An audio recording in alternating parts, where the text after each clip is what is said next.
Good afternoon, America. It is January 8th, 2014. This is your old pal Cadillac Joe D. Well, what do we hear in the background? It was in a movie. It was entrance music for many famous people, including myself. For Nature Boy Ric Flair, the greatest wrestler of all time. But who is it really known for? That's right, the King. Happy birthday, Elvis Presley.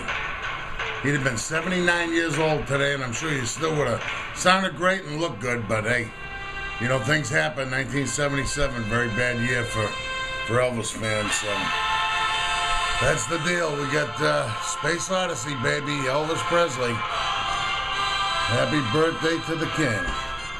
Well, the weather today is a lot more palatable than it has been. That's for sure. Boom, boom, boom. And there he comes in with the cape. And there he goes.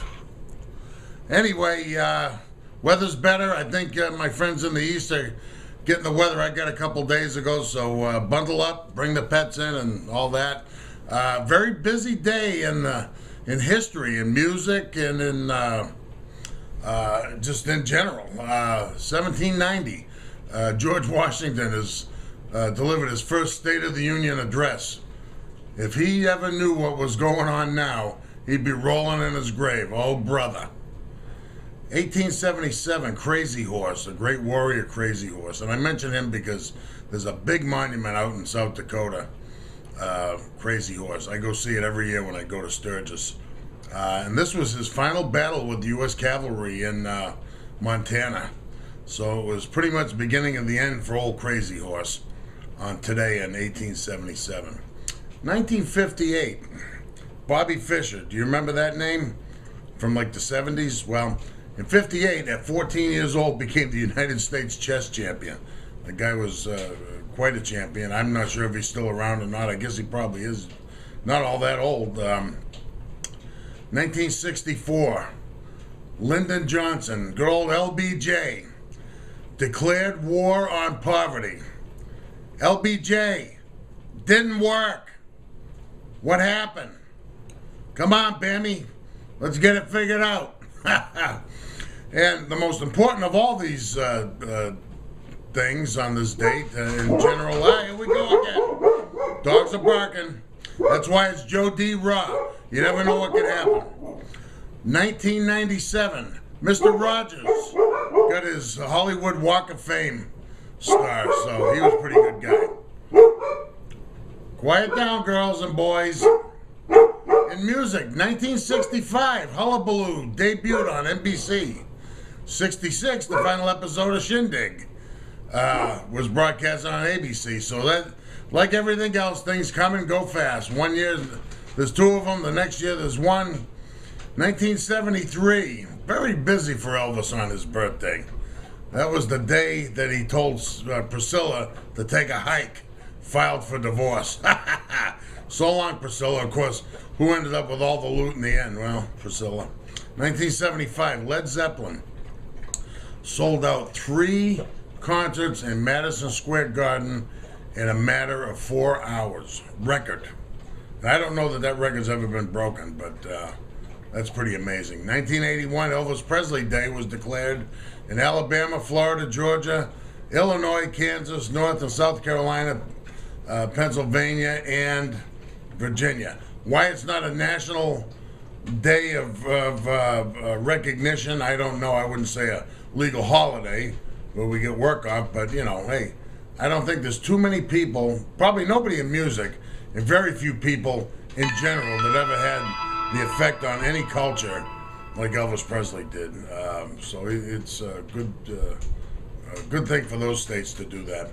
1993, Elvis Presley commemorative stamp. Do you remember that? They wanted to do the one with him in his later years. You know, they said he's overweight and looked terrible and all that. They ended up doing it in the likeness of the 50s era. But let's face it, now in 2014, you know, Elvis was considered obese in 77 when he died. You know what? By today's standards, he's still looking pretty damn good as far as I'm concerned. People have just gotten out of control. The world's coming to an end. Just like my old pal, the kid from Brooklyn, says, the world's coming to an end. And talk about coming to an end. Oh, brother. I'm listening to the radio last night with my daughter Ashley in the car. Mind you, this is her radio station, not my oldies or classic rock station. There's an advertisement that says, are you a casual user of drugs?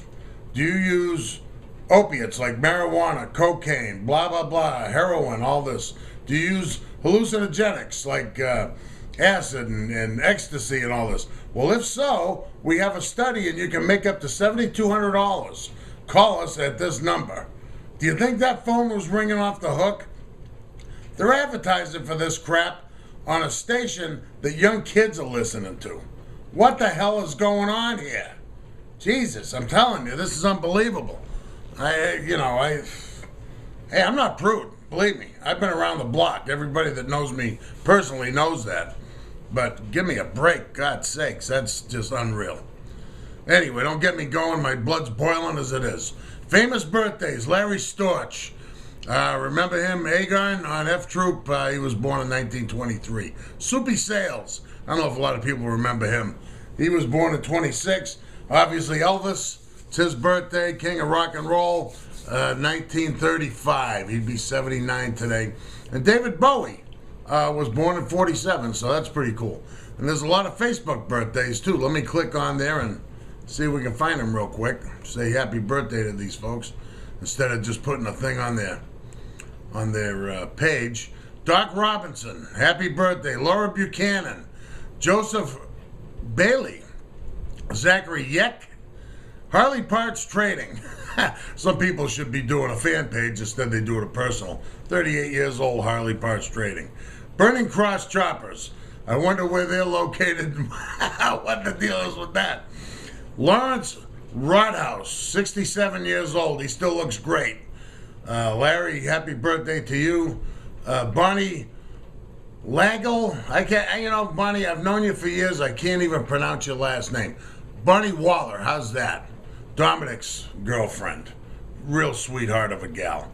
It's her birthday today. Poker Run Perkins. Some of these names crack me up. Poker Run Perkins.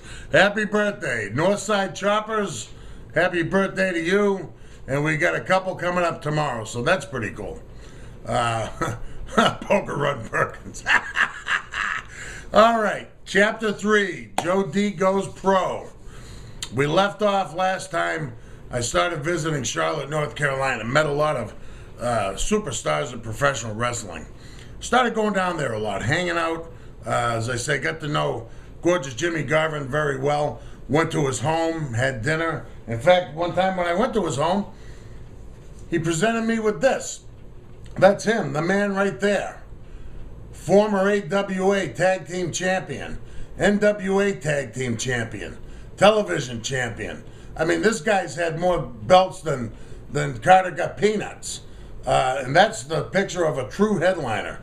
This guy back in the day, especially back in the 80s, when they were all wrestling out of Texas, down there in Denton, Texas, it was called World Class Championship Wrestling, the Von Erichs. These guys were smoking. I mean, it was unbelievable, the heat that they had going on. Anybody from that area that's into wrestling will confirm. There was no hotter company than Fritz Von Erich and his guys. Anyway, that was handsome Jimmy, gorgeous Jimmy Garvin. Handsome too, but gorgeous Jimmy Garvin. Well, anyway, long story short, he and I are down in Daytona. And I'm telling him, now this is around the 96, 97. And I'm telling him, hey, Jimmy, I've made a lot of money. I got a lot of money. I'd like to at least promote a show, a wrestling show. Because I always wanted to be into it. It was getting to the point where we still weren't really on the internet much, so I couldn't just go online and find a wrestling school. But I knew Killer Kowalski was in the Boston area. I had been to many shows. They would perform for the Police Benevolent Association in Bellingham and Franklin and all this stuff. So Jimmy says, yeah, he goes, get a hold of Kowalski, set it up. He goes, and I'll tell you what, if you get it done, he goes, I'll get my old tag team partner, Michael Hayes, who works for Vince McMahon now in Stamford, Connecticut, WWE. He goes, Michael, he goes, I'll fly up because Jimmy Garvin, believe it or not, most of these guys are highly educated. Jimmy Garvin is an airline pilot for U.S. Airways. So he says, Joe, he goes, I'll get Michael, you set the thing up, and then you can be our manager, and you'll bring us out of retirement. And I said, I'll be Cadillac Joe D. That's where the name came from right there. Cadillac Joe D, taking out of retirement the fabulous Freebirds, gorgeous Jimmy Garvin, Michael PSAs. So now I get back home, I'm all excited. I got to get a hold of Kowalski, but I don't know how to get a hold of him. It's not like he's in the yellow pages. Again, we're still not really in tune with the internet like we are today. I mean, this is nearly 20 years ago, mind you. So I said, you know what? So I call a friend of mine, police chief in Bellingham. His name's Jerry, Ramsey's old brother-in-law. So I call him up. And he says, hey, he goes, we used to go through this lady in Hudson, Mass. He gives me the number. So I call her up. I don't recall her name. Nice lady. And I explain my situation, trying to get a hold of Kowalski. She goes, you know, I don't have the number. She goes, but let me get in the phone book. So she gets in the phone book. You can hear the pages rustling around. And she says, yeah. She goes, he was from Stoneham or somewhere over that way. And she's flipping through. She goes, Kowalski, Jim Kowalski, this Kowalski. Walter Kowalski. I said, whoop. I said, that's it. She goes, Walter Kowalski, Stoneham, Mass. She gives me the phone number. I said, okay. Thank you very much. I dialed the number. There's a voice that says, hello. Now, mind you, I hadn't heard this voice in 20 years. I instantly knew. I said, is this Mr. Killer Kowalski? The gentleman on the other end of the line says, it could be. Wait a minute. About a split second goes by. He says, this is Walter Kowalski. Can I help you? I says, Killer Kowalski, I've been trying to find you for 20 years, and now I've got you. He says, so what can I do for you? And I explained I want to do a show and all this. He says, well, send me a deposit. I well, that's right. I want to get to the place. I want to get to the school. I said, I'll come and give you cash. Where are you? And I still remember the address. It was at 120 Pleasant Street, Malden, Mass. Gives me directions. I'll be there tonight, he says. We have class Monday, Wednesday, and Saturdays. I said, okay. I drive over there. And I says, okay. I'm driving around. It's in an industrial area. I get there. It's an old factory. It's just about getting dark. There's a light bulb up front. I go in. There's a light bulb, old big wooden floors, big long staircases, high ceilings. Factory, you know, each floor is 30 feet high, you know, so when you're going up the stairs, you're taking a trip. I go up to the second floor landing, nothing. I continue on up. There's a sign, handwritten with magic marker on a piece of poster board. It says, Killer Kowalski's Institute of Professional Wrestling. 3-time world champion, and it goes down the list of all his championships. All handwritten with an arrow pointing up. I go up. There's 3 doors. It's like, let's make a deal. There's 3 doors. It's just a landing, and there's a light bulb. I try one door, locked. I try another door, it's locked. I go to the 3rd door, it opens. And there's a long hall, no lights in it, real long hall.